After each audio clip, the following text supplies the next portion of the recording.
February Lunch and Learn. Today we have a very interesting presentation, a special guest, Dr. Joseph Kursky, or Joseph Kursky as he asked me to announce him, who's going to talk today about the future of geoawareness, geoenablement, geotechnology, citizen science, and storytelling, and the 5 forces, 5 trends, and 5 skills that we as geographic professionals can use in addressing the future of GIS deployment and use in the community and our daily lives. So I'm going to stop talking and turn it over to Dr. Kursky.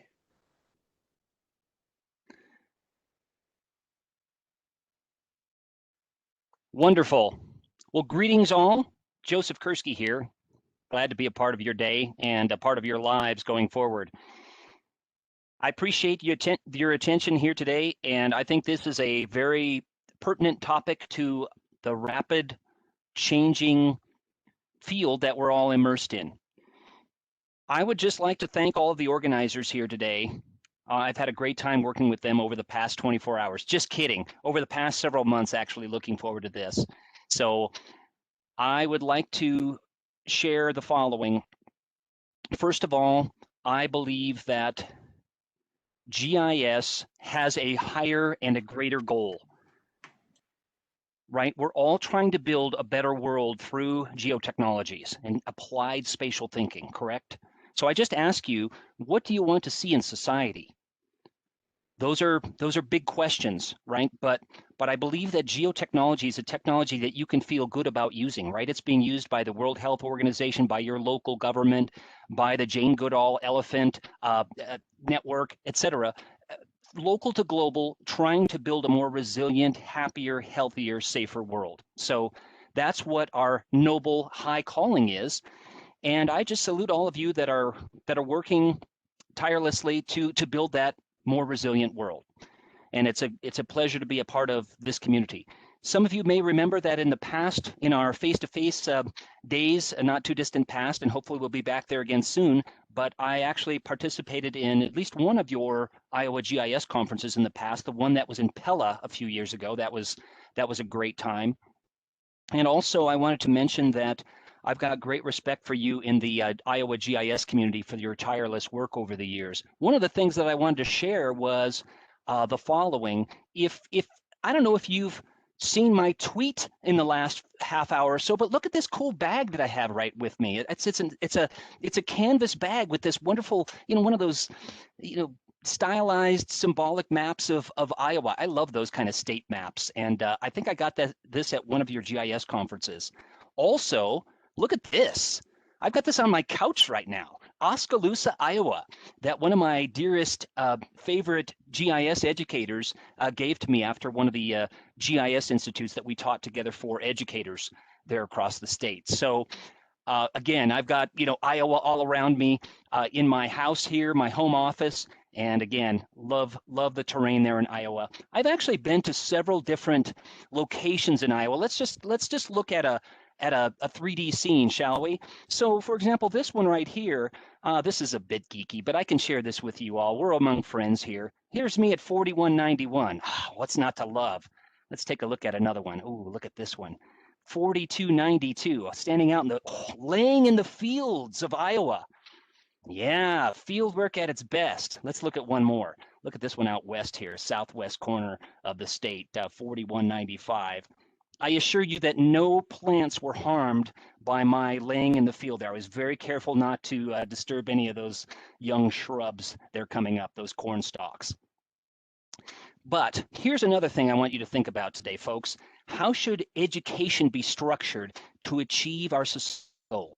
I'm going to touch a lot on education today because the team that I'm on here at ESRI is all focused on supporting and doing anything that we can to nurture spatial thinking and apply geospatial technology in a variety of disciplines. Our two-part goal is deeper implementation of geospatial technology. So GIS as a platform, not necessarily teaching version X of software Y, You know, the software is important, the tools are important, the data sets are important, but thinking about GIS as a platform that you can actually build upon. So a deeper implementation, field, mobile, survey, coding, analysis, publishing, story maps. As you can see, I'm presenting with a story map right now. So that's the deeper part of our two-part goal. The broader part, the second part of our two-part goal is we just feel, as I know you can share, so I'm sharing this with you, that GIS is just too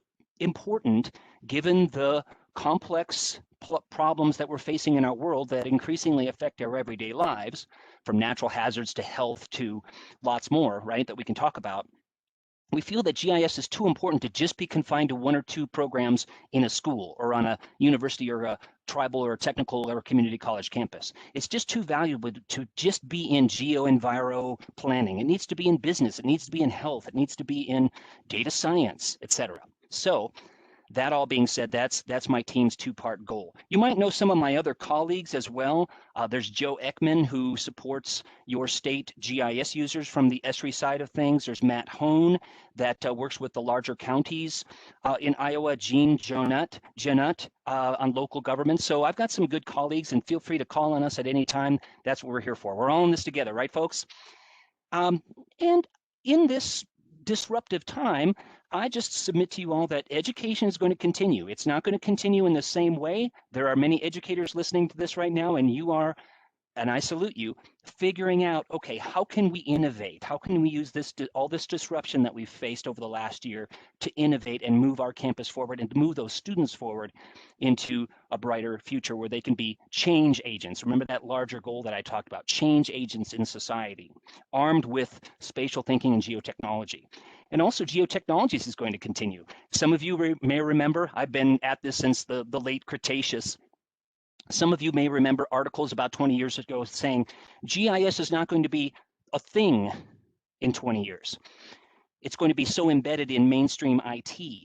Well, in part that's true, I think, that GIS has been taken out of that. You know, the GIS people, yeah, go down the hall and to the right. They're over there. If you need a map or set of spatial data, go see them. They're a little geeky, but they're nice people, and go see them. Now it's more embedded in a typical county or city government or a nonprofit or a private business, right? It's more of an enterprise valued asset to those organizations. So in part that those articles were sort of true, but in another part, it's not true, because spatial is kind of special, right? We still ask the whys of where questions. I like to think of this as what's where, why is it there, and why should we care? What's where, why is it there, and why should we care? So again, thinking about that higher goal. Yes, we all want to learn the tools. Yes, we all want to learn more about spatial data and how to work with it. But again, you know, we've got a noble goal before us. So I just wanted to encourage you today that I appreciate you folks in the community. I don't intend this to be the end all be all. Hey, Joseph, you know, that's great. And, you know, I'm going to go on with my life now. And I'd love to keep in touch with you all. I have a great working relationship with many people in the Iowa GIS community. And I know there's people on this webinar that are beyond the borders of your state. But I would love to keep in touch. You know, LinkedIn, find me on different forums. I have, for example, about 5,000 videos on my Our Earth channel. So I'm very passionate about this, as I know you all are. So here's my own pathway. I share this just because I want to encourage those of you that are sort of getting into geospatial technology. First of all, that you can say, you know what, I can have multiple toes in different sectors of society. So in my case, I've been active actually in nonprofits, federal agencies, as you can see here, private industry with ESRI on the education team, and also in academia. So I teach right now at the University of Minnesota up north of you, and also at the University of Denver. So I love teaching. I know there's some academics on here, and they're great colleagues and some of my favorite folks in the world. But the point is, that you can have several toes in several different parts of society, different sectors, and then also you can change. So I want to encourage you that at certain points in your career, you can actually change. GIS is such a versatile kind of a way of thinking about the world that you can shift maybe priorities, areas that you're working on. So in my case, I worked for 21 years in federal agencies and became really attached to some of the things going on in the ESRI side of things back in 2006. So joined the education team there, and that's where I've been ever since. But at one point in my career, I thought I was going to be a federal employee for my whole career. But just want to encourage you that, think about your own pathway and what kind of organizations you would like to work for. Now we're all about space and place here. This is where I'm actually hanging out right now. Front Range of Colorado, the edge of the shortgrass prairie, and the boundary between the shortgrass prairie and the Rocky Mountain Front Range. And I also show this because it touches on meteorology. So when we get that bank cloud sitting up there in the wintertime, it's a sign of fair weather with the lee side of the mountains and the rolling air masses, also showing recreation. As I know, there are beautiful places in Iowa and beyond, and people love my area as well because of all the recreational activities. I'm on my bicycle, but as you can see, lots of folks on horseback here. Another thing that I wanted to share is that when I was a kid, actually I made maps. So I want you to think about some of the interesting and maybe unusual things that you like to do that maybe nobody else in your circle of friends or family understands or appreciates or really shares your love of. That's okay. Embrace those things. You might be able to turn them into some aspect of your career. So this is the kind of thing that I made when I was a kid. As you can see, golf courses and railroad tracks and piers and docks and stuff. This is really nerdy, and I'm going to share this with you all because I think that we're among friends here. But notice the numbers I have in the margins of my hand-drawn maps. They're address ranges. The 3500 North Block, the 4200 North Block is 7 blocks north of the 3500 North Block. What teenager cares about address ranges or knows about address ranges? So again, embrace those things. I truly believe, folks, that geotechnologies are essential for learning and also essential for the planet. It has a multi-part appeal to them. Now, I used to show this particular thing for, hey, this is what I believe are the 5 forces. I still show this and I still talk about this, but I want to invite discussion because anytime you see a list on the web, the 5 coolest places to visit in Iowa before you pass on, the 5 coolest bands of all time, right? They're debatable, right? And so same thing with this. I invite your discussion and your comments on these. You may say, hey, Joseph, you forgot about this particular force, but I just submit these to you as to something to chew on today and beyond for why we're at sort of a pivotal moment here in our geotechnology journey that we're all on. And it is a lifelong journey, isn't it, folks? So geoawareness, I used to show, hey, have you used your phone to find your way across campus or across the region to your grandmother's house or to the public library or to the coffee shop, right? Everybody has been aware of these technologies. Now, I usually show this because just about everybody with a computer over the last year in the billions with a B or a phone has actually seen and used this. And, sadly, this has become the most popular dashboard ever created, right? The JHU coronavirus dashboard. Why? Because people need to make wise decisions about their everyday lives, and municipalities need to know about what policies to implement, et cetera. But I want to impart here, and this is an aspect of geoenablement. You and others are enabled to do something similar, not just consuming these maps, but creating these data sets. So one of the things that I'm passionate about is walkability. Now, this isn't Iowa. This is actually Mitchell, South Dakota. I was up there for their GIS conference about a year and a half ago. And so, think about, okay, is this neighborhood walkable? There's some sidewalks, there's some ramps, there's some cross traffic, but I would say it's fairly walkable. What is walkability? So here's a couple sentences that I have in my story map about walkability.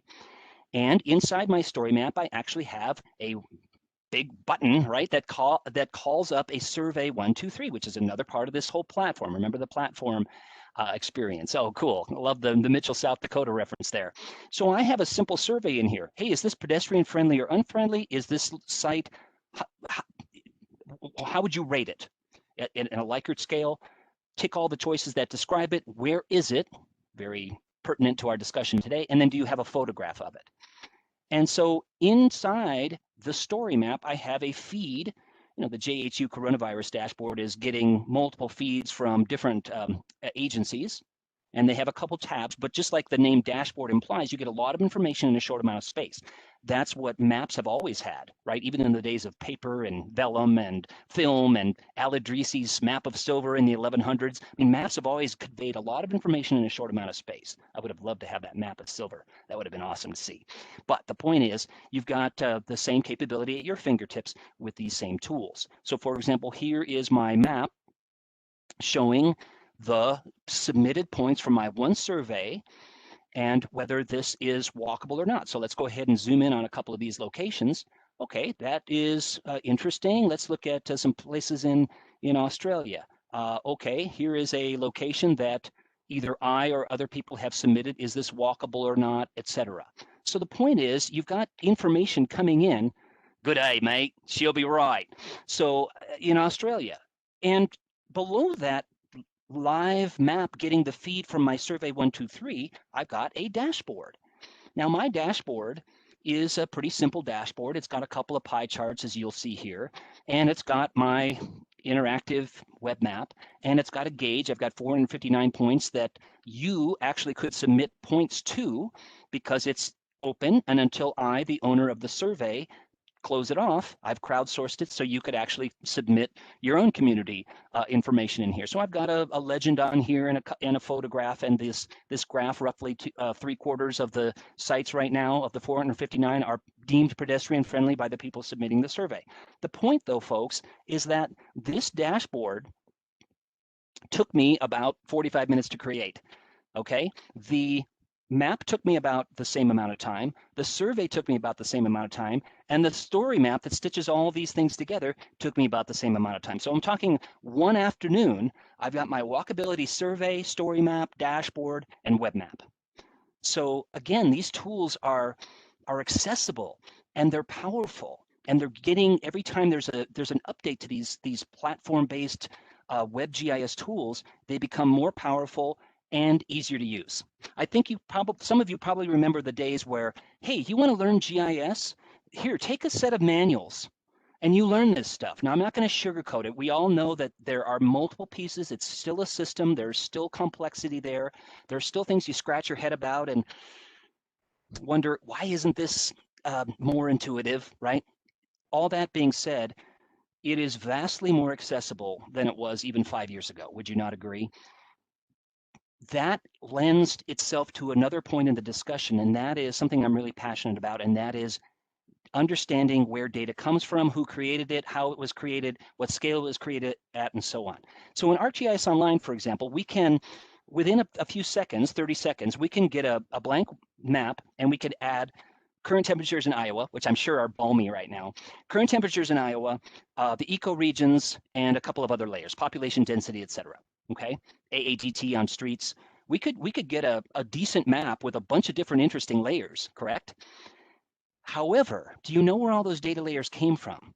I want people to be critical of data, understand its power, but also be critical about its source and really dig into the metadata, even making calls and emails if possible, if appropriate, to the data provider. So I have a spatial reserves data blog, and maybe someone could put it in the chat box, spatial reserves.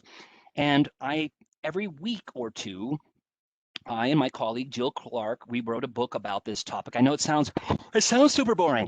Oh, Joseph's data blog. I can't stand my excitement. Oh, Joshua, I'm about ready to fall asleep here. No, the point is, folks, I try to make this interesting. I know it's sometimes a dry topic, but here's our book about this. But every week or two, we endeavor to highlight things that are interesting, but also current and relevant. So here's my everyday examples of being critical of data. These are kind of fun. These aren't all geospatial. Here's my screenshot of searching for George Mason University. Simple Chinese fast food chain. Interesting. I thought it was a major research university. What about this? Oops, orientation matters. Now, in all fairness to this particular catalog, my colleagues and I couldn't stand it anymore, and we actually wrote to the publisher, and they actually flipped it. But interesting, isn't it? I was writing a paper with our chief medical officer, Dr. Garrity. Probably some of you have seen her videos and so on COVID and so on. But I was doing a search based on that article for the National Academy of Science headquarters for the bibliography for that article. And it came up with this house in suburban Denver. Interesting. I thought it was in Washington, D.C. I didn't think it looked like a house on a cul-de-sac. So be critical of the data. I know it gets hot in Texas. Look at this one. This data feed was actually, so Internet of Things, be critical of that data coming in too. It's wonderful to have all these things at our fingertips, but this was online for about a year before it was taken down. It's super hot. Look at the precipitation. It's like Noah's flood. And the only thing that's normal is the pressure. The wind is gusting and the humidity is off the charts. Let me show this last one to you all. How about this one? I thought I was a pretty big Fab Four fan, but I've not heard of some of these songs on this album before. Penny Lance is in my ear. Oh, never heard that one before. What about A Day in the Sky? Never heard that one before. How about Cans Buy Me Love? Be critical of the data. That is the whole point of this zone, this blog and this book. So that's one of the things that I really wanted to stress to you all today. That all feeds into this cloud-based set of web feeds, Internet of Things that we'll talk about here in a moment when we talk about trends. But geotechnologies having migrated, evolved into this cloud-enabled environment is a huge leap forward. Would you not agree? Having these data sets at our fingertips. I used to sit around at certain federal agencies that I worked at in the past saying, wouldn't it be great if we had something even better than Geospatial One Stop, even better than data.gov? Well, I'm not going to say that the living atlas of the world is the end all be all. It's imperfect, just like all portals, but having those 8,000 layers that are vetted, that they're metadata rich, etc., at your fingertips is an amazing leap forward. And the idea that you can join your data to data in the Living Atlas without having to download every single piece. I never metadata I didn't like. That was a little geo pun for you all. Anyway, that is a huge advancement, and I submit that as one of the forces that are really acting to spread GIS into common everyday decision making, which is what we all want to see. Citizen science goes way back to at least the mid-19th century with the Audubon birding community listing the type of species that the bird is, the type of species that the tree is, the call of the bird, the feathers, the color of the bird, etc., the season of the year, the time of day. But the interesting thing now, as I hope to have showed very well with the walkability, is that these citizen science tools now can be instantly mapped and analyzed.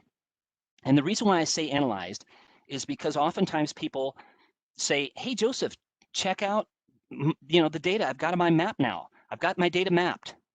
Great, I'll say. And? Why do I say and? Because the map is not the end-all goal. Right, folks?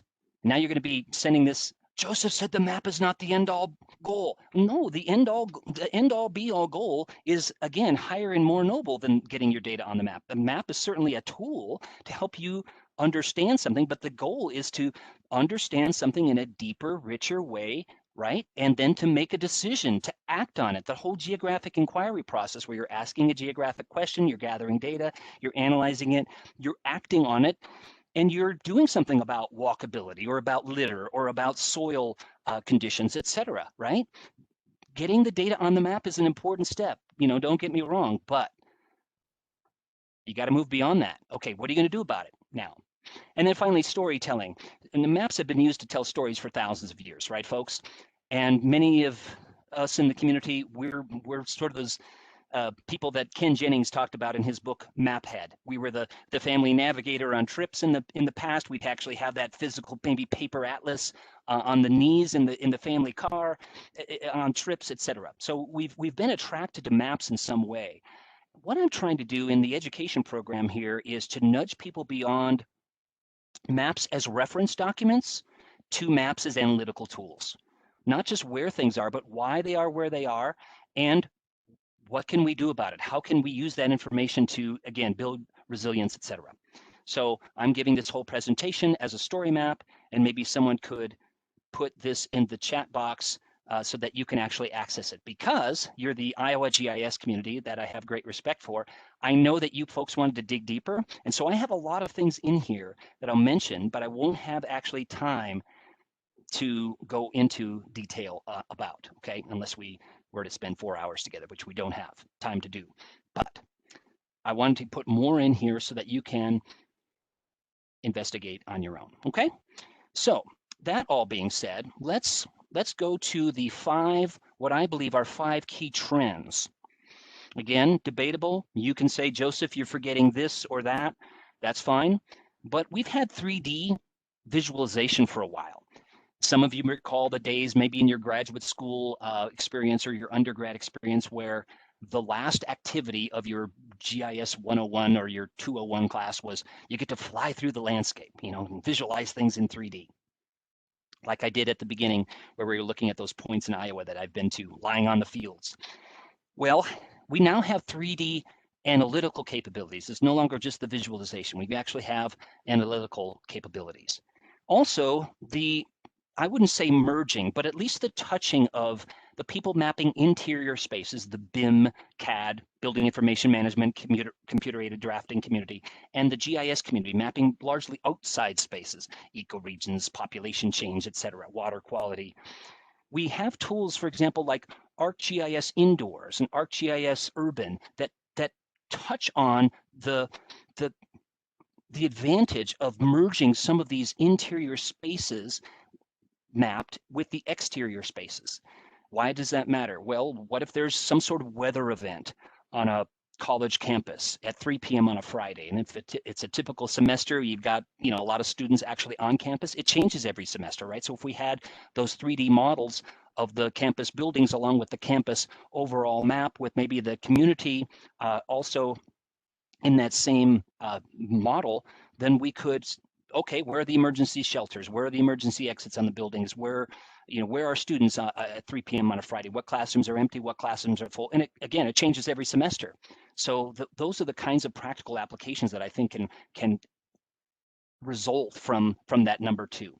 And I've talked about this a brief time ago, but the whole idea of bringing data from traffic cams, right? You've got all kinds of great examples in Iowa, stream gauging stations, weather stations, etc. Some collected by citizens, but having those feeds coming in that you can then think critically about when and how to use it, but having that at your fingertips is enormously huge. And then I touched on this also earlier, this whole notion of GIS being more valued throughout an organization. We're still not quite there yet, and I'm going to touch on this in a moment. I still think you need an elevator speech. I still think you need a 2-minute, a 5-minute, a 10-minute, a 30-minute speech, basically a presentation ready to go, justifying why your county or your business needs to fund your position because, hey, I've got Google Maps on my phone. Why do we need you as a GIS professional, right? There's still some advocacy that we need to do about why this all matters. But overall, GIS is becoming more valued. Sadly and unfortunately, it took a crisis, but people are now saying, hey, those infographics, those interactive web maps, those dashboards, they may not even call them those terms, but those are really valuable.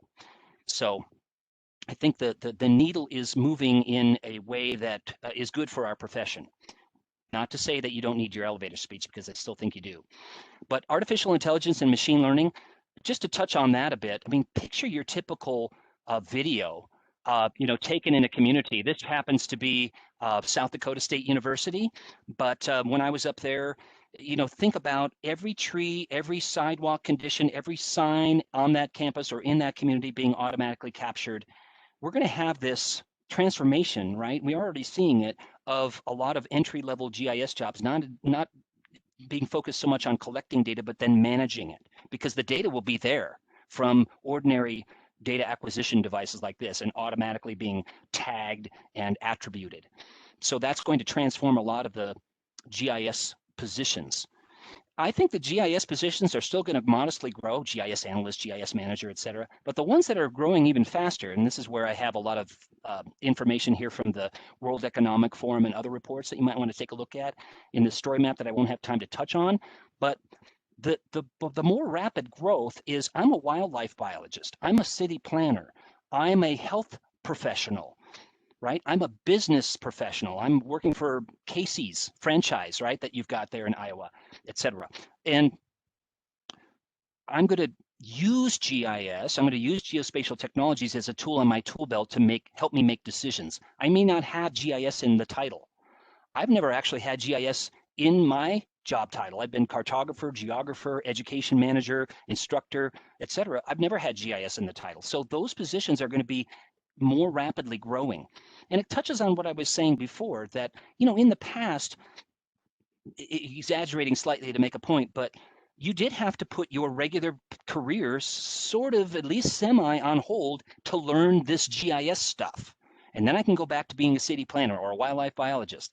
Nowadays, again, I'm not going to sugarcoat it, but it's much more possible to have your regular career and have GIS on your tool belt rather than immersing the next X number of years. Yes, we all want to be lifelong learners, but you see what I mean? You don't have to put your regular plans on hold to gather all the GIS knowledge.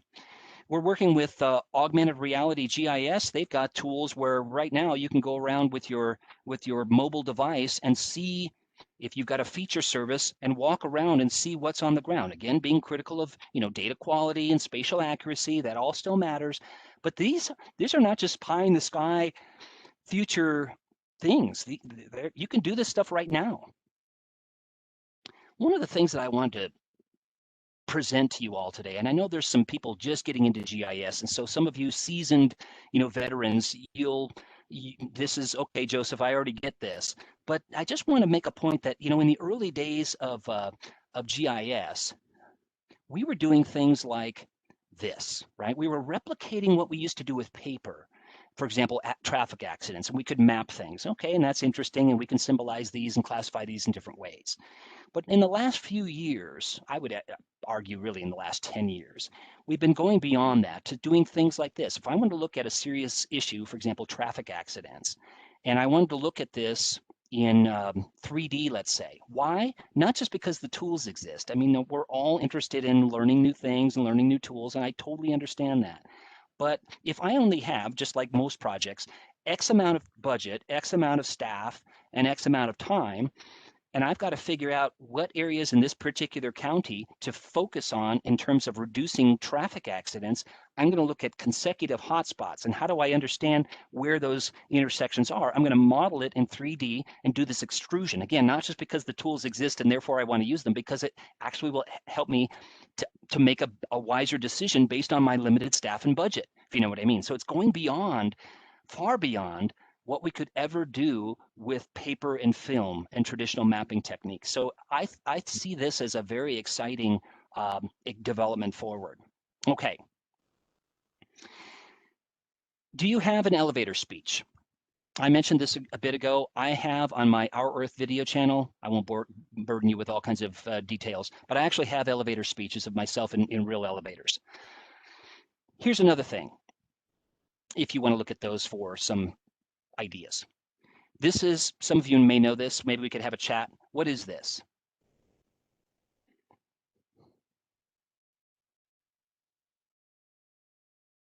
It's an old Mac computer. It's now a doorstop in an actual high school that I was running a geotech after school club in. The point here, though, is that at one point this was a valued part of someone's IT infrastructure, right? And now it's a doorstop. Maybe the device that you hold near and dear is too light to be a doorstop. It may be a paperweight. But the point is, don't get too attached to the tools. The tools evolve, the tools change. This is the tool that's the most important tool, right, folks? Your brain, your spatially enabled, empowered brain. That's the one you want to keep nurturing and moving forward. Another thing that I wanted to mention is that sometimes I get this feedback from people that still occasionally say, well, Joseph, you and the community, you're just interested in pushing and promoting the tools. It's never been about the buffering and the overlay and the geocoding solely. You're always using this in the context of real data and real decisions. In the instructional setting, for example, if you're teaching let's say plate tectonics or tornadoes in Iowa. You're thinking about land use patterns, population change. You're teaching some really fundamental concepts, air masses and airflows and time of day and time of year where these tornadoes actually occur most often. And then what could we do to build, again, resiliency in communities to withstand these. So you're teaching some fundamental content knowledge, which I believe is one leg of this geospatial geoliteracy stool. And yes, you're teaching some skills. Some of them are geotechy skills, to be sure. Some of them are presentation skills. Some of them are spatial stats skills, so the whole R to ArcGIS bridge, etc. But you're also wrapping around that the geographic perspective. And you may say, well, Joseph, I came up to this from planning or from health or from social work or something like that. I'm not a geographer. Okay, I'll say you still have this geographic perspective. You want to think about things first of all in terms of systems, and spheres, the lithosphere, the hydrosphere, the atmosphere, the anthrosphere, the human sphere, and you're also thinking about things in a holistic way. And that's what we desperately need, I think, in our societies. It's good to specialize. Maybe you're a soil scientist, but don't lose that holistic perspective, because this interdisciplinary way of thinking with systems and with cycles, the carbon cycle, the hydrologic cycle, et cetera, is really critically needed to solve these complex issues, because these issues don't stop at disciplinary borders, right? They're not just economics, they're not just sociology, they're not just geography or planning or health. They're all of those things. Many of them are many of those things. And they also don't stop at political boundaries, right? They don't just stop at municipal limits or county boundaries or state boundaries or national boundaries. And they also don't stop at physical boundaries, so watershed boundaries or ecoregion boundaries, right? They transcend all those things. So that's why I think I just want to encourage you all to keep that big perspective in mind. It may not be listed in certain job ads that you see, but I think it's really important going forward. Okay, so here's the section that I was mentioning that I would like you to at least skim, because there's some good data from the World Economic Forum that I've sort of culled out here about the workforce needs. And also I want to encourage you folks, especially if you're thinking about, okay, what's my next step in my career pathway, to think about the geospatial technology competency model and identify through that model that we worked on with a bunch of good folks at community colleges where you might have gaps in your own journey, and then how you might fill those with MOOCs, massive open online courses, with good offerings from these webinars of the Iowa GIS community and elsewhere. Okay, how you might fill those gaps. So I've got that in there. Also, I just wanted to let you know also that some of you were asking me, leading up to this, hey, Joseph, how are things going in GIS education? This big mission that you keep talking about. Well, making progress, not only in the number of institutions that are valuing geospatial technology and spatial thinking, but in a variety of disciplines, going beyond traditional. And I'm a geographer. I'm not going to neglect the, my own peeps, the enviro geo community. But this, over the last 18 months or so, we've seen a lot of universities, community colleges, tribal colleges, technical colleges embrace GIS in methods and instructional practice in their business courses, and also in emerging data science courses and programs. As you probably are aware, many universities are saying, data science, okay. We keep saying, great, it's good to be innovative, structure a new program, call it data science. Don't forget the G part of data science though, right? Because we in the geospatial community, we've always been data scientists, right? We've always loved, oh, wow, look at that data set, right? We've always wanted more data. That was always the one of the hindrances of using geospatial technology in the past. We wanted more data than we actually had physical capabilities to process or store. Still some issues with that, but lots of progress made. But data science, GIS is data science, and so we're doing all that we can to promote the geo part of these emerging data science programs. So data science, business, a little bit in civil engineering too, with the CAD, CAM, BIM, GIS touching that I mentioned earlier. All right, so in the last 7 minutes that I've got here, I wanted to mention a couple things. You've seen my story map with connection of several different components of this, in this case, ArcGIS platform. Consider connecting these components for enhanced work that you're doing. Don't just use these tools in isolation. The other thing that I wanted to mention is this top 5 skills for geotechnology professionals and instructors and students. And again, you might not agree with these 5, but just something to consider going forward. First of all, I think being curious about the world is the most important skill of all. We are not still embracing that kind of curiosity in our educational system. And I and my colleagues, along with you, are doing all that we can to really foster asking good questions while students are still in school, because that's going to translate to their workplace. We, ESRI, your organization, and probably every other organization represented here today, you want employees that are asking questions that their supervisor is not asking them to ask, or they're digging deeper instead of just, okay, I will do that task that you're asking me to do. Why are we doing it this way? Is there another way that we can do it that maybe is more efficient or better or in some way more resilient, et cetera? So asking good questions, I think, is really important. It leads to tenacity, right? And, final.aprx, final2.aprx. Really, this is the last time I'm naming this because you're so tenacious. You want to get that analysis just right.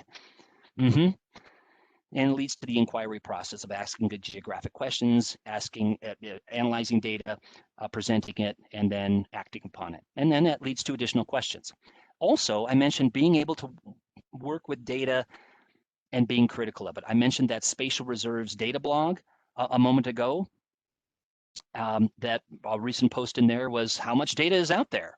So I worked with one of my colleagues, Dr. Aiden, to come up with this graphic. And okay, this is one sense of how big this is. I oftentimes get questions about that. So that spatial reserves data blog, you might want to, I hope it's useful to you in the future. And along with that, understand the ethical implications of what you're doing. I and others have several ethics GIS essays out there in various places that you can find. I really think this is important. This could be a whole subject for another webinar with you all, but be critical of the data even that you generate, and realize that there are ethical implications on anything related to mapping and data quality. So third, know your geospatial and geotechnical foundations. I just submit to you all that there's a lot of people in society that need to know a little bit about geospatial technology. I would argue everyone in society needs to know a little bit about this. And there are a few people in an organization, a university, a private company, a nonprofit, a government agency that need to know a lot about GIS. So for example, when I'm working with the students in the School of Business in University X, let's say, I don't start with, okay, you need to learn how to build a geodatabase and you need to know about, the ellipsoid and the geoid and so on. They don't really care about that. They want to map their competitors. They want to make they don't even call it core plat. They want to make color-coded maps. They want to be able to map competition. They want to route their vehicles. They want to do mapping of consumer behavior. So we start with something like Business Analyst Web. Great tool, nothing to install, works online. You have access to it. It's part of that whole ArcGIS SaaS, software as a service platform. But the point is, there are ways later on in the discussion with even those business students to think about, if you're doing a study and you've got a big area, map projections are going to be important, and here's why. And as you get into, spatial accuracy, this is going to matter in your vehicle routing, the right turns versus the left turns, and so on. And here's how to be critical of the behavior data that's at your fingertips that is amazing and wonderful. Who buys lottery tickets? Who drinks coffee on the way to work? Who bicycles to work? I mean, all this data is available, but who created it? How is it generated? And so on. Anyway, fascinating to be able to do that. You folks hearing me okay? Hope so. We're almost done. We've just got 4 more hours. Just kidding. But those geospatial foundations are important with varying degrees. Again, one of my goals is to get people excited about why this actually matters, rather than front loading it with, okay, we need to talk about metadata for a month. There are ways to inject those discussions later on. And fourth, be adaptable. Be willing to go outside of your comfort zone in lots of ways. Going outside of your region, going outside of your country, even at a conference, going to a track that's really not in your wheelhouse, So at AAG a couple years ago, the American Association of Geographers, I went to the social work track for a whole morning. I met a lot of interesting people. I learned about their methods. I didn't know much about that community before, but I just challenge you to do the same thing, to stretch yourself, and don't just work with your own community. Okay, and finally, good communications. I talked about the elevator speech. There's lots more we could say, but being able to communicate when your city manager comes down the hall and says, "We've got the, I don't know, the county commissioners, and you need to go talk about, you know, what you're doing and why it matters and why we need to fund your position." You need to be prepared to give that compelling argument in ways that other people can understand the value that you bring with your spatially enabled brain and your geotechnology skills to that organization. And I just submit to you all that this decade will be exciting for geotechnologies, and I salute all of you for your role in it. You've got a key role in here. Think about, we've all seen, even in ArcGIS Online, you can pull up I've got a lesson on this. Many other educators have a variance of this lesson, but basically the John Snow cholera map from 1854. And I route John Snow through Soho. I look at the water pumps. We do buffering. We figure out how many, unfortunately, deaths were within X distance of each water pump. But when you think about that problem, and I don't, say this lightly because I realize, you think about the UN Sustainable Development Goals, clean and safe drinking water is high on the list. So we haven't solved it for the whole planet, but for many people, we have. And at the beginning, it must have seemed daunting. Oh, we're polluting our own water supply in London. There's 2 million people here. There's 2 million people in Beijing. There's 2 million people in Paris. This is a big problem. We've got some significant issues on our planet, right? Many of the variables that you and I care about are going in the wrong direction, to be sure. But how are we going to grapple with and solve these problems? It's through, I think, in large part, the smart application of geotechnologies and spatial thinking to grapple with these problems in a holistic way, a rigorous way, with real data. So you have a key role in that, folks, and I, again, salute you. I truly believe that wise decisions will be made with the spatial perspective to build this happier, healthier, more sustainable future that you and I are seeking. Thank you, and I hope that was encouraging and gives you some things to think about. I'd love to take some questions, comments, complaints, etc. How are you folks doing?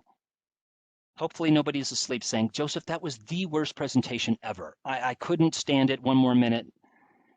No, hopefully not. I recognize some names here in the list of attendees, and appreciate all the folks that were able to be on here today. And thanks again to the hosts of this and you folks in the Iowa GIS community and far beyond. And again, if I can be of any service to you going forward, me and the education team here at Esri, or the fine colleagues of mine here at Esri that I mentioned earlier, Joe and Matt and Jean, let us know. Well, thank you, Joseph. That was an excellent presentation. There's a lot to digest there. And I know that there were a few comments in the chat regarding whether or not this was recorded.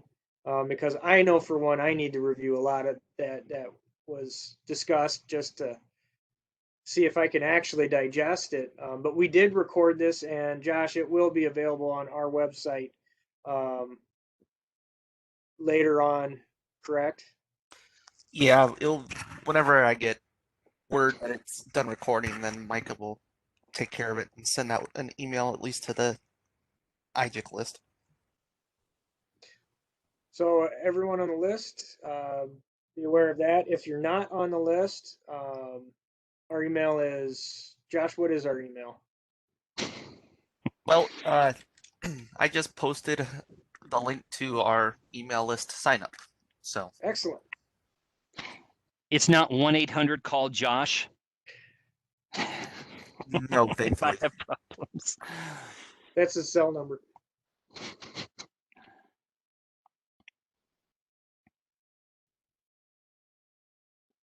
If there are no questions, I'd just like to take this opportunity to thank Joseph again for a wonderful presentation. Oh, here we go.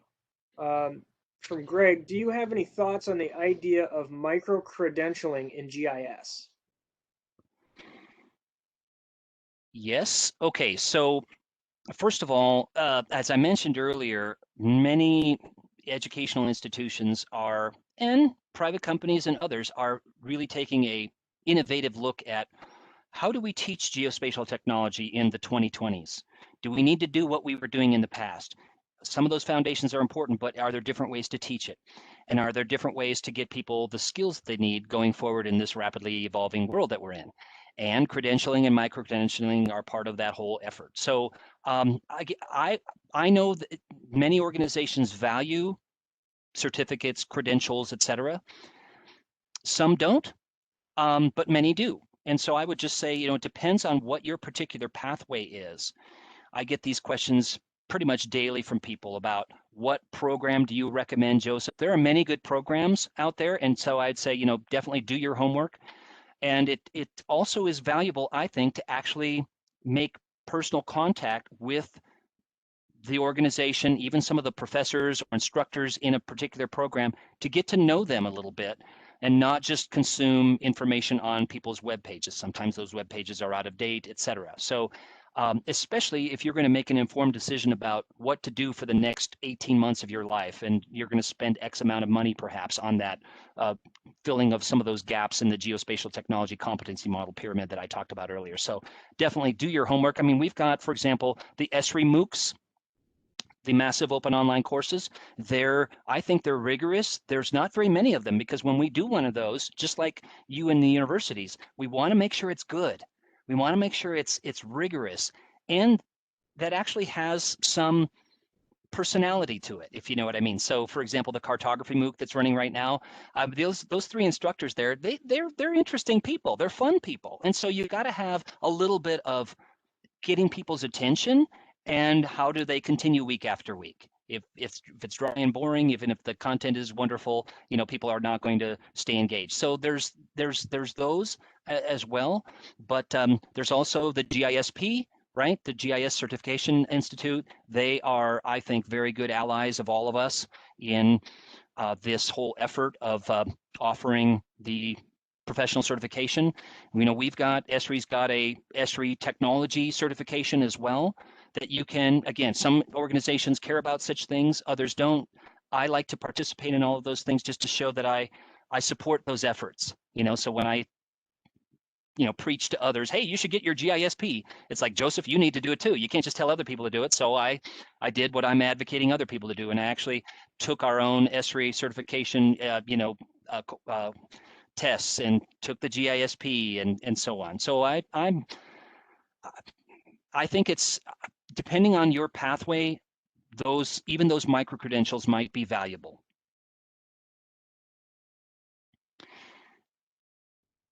Thank you. Oh, thanks.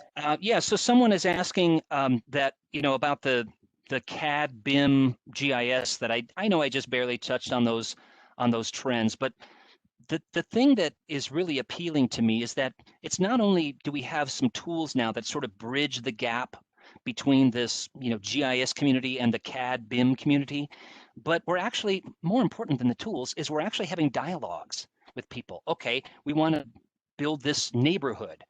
How does it fit into the overall zoning and land use and soils in this community? So we're actually having dialogue, and I think that's a good thing.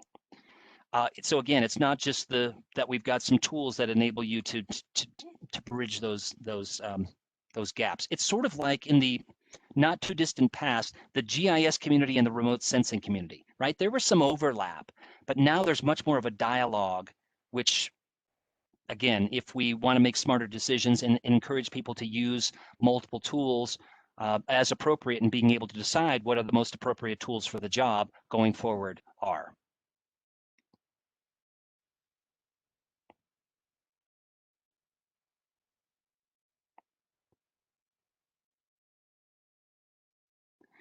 Okay, folks, I'm going to pull up my contact information, which is right at the top of this whole story map that I talked about.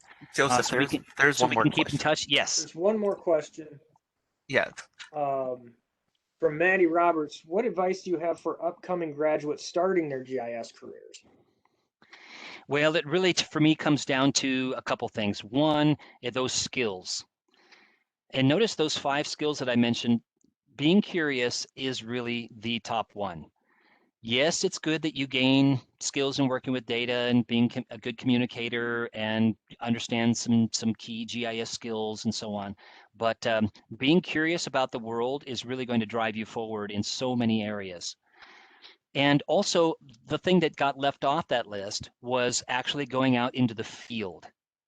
I know we've been challenged over the last year. We're all probably have this heart for, oh, I really miss those days where I can go out and collect data.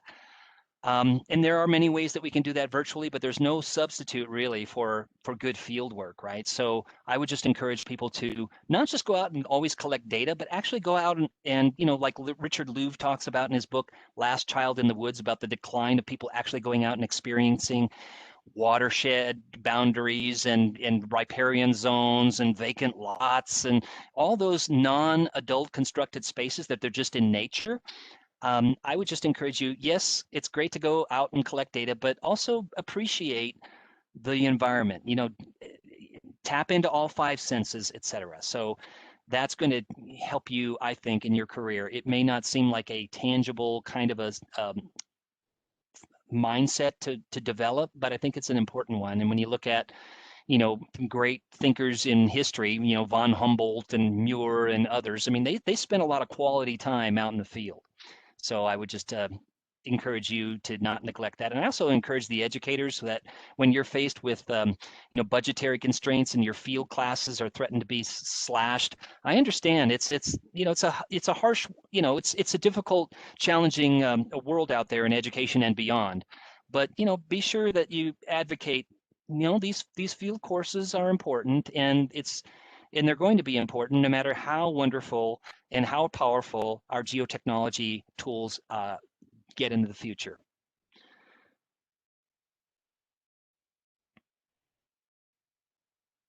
Yes. If you truly want to torture yourself, you can watch this whole presentation later on. And I just encourage you, more importantly, to check out this story map, because again, I skipped over a lot of those, what's happening in the job market in terms of IT.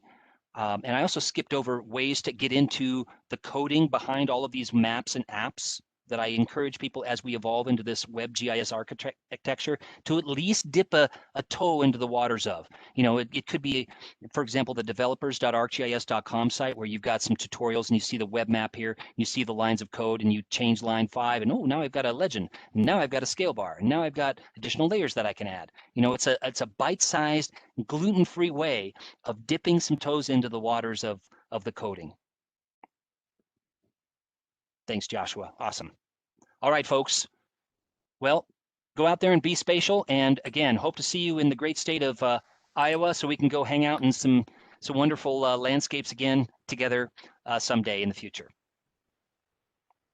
Thank you, Joseph, and thank you everyone for attending our February Lunch and Learn.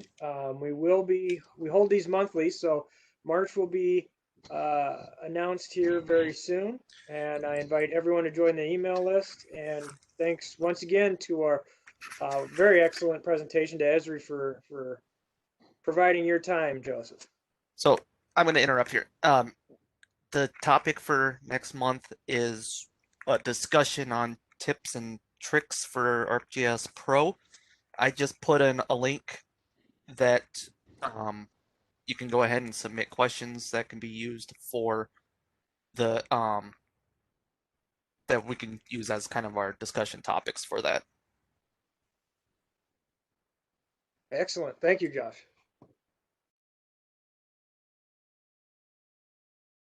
Everyone have a good day and stay warm. All right. Thank you.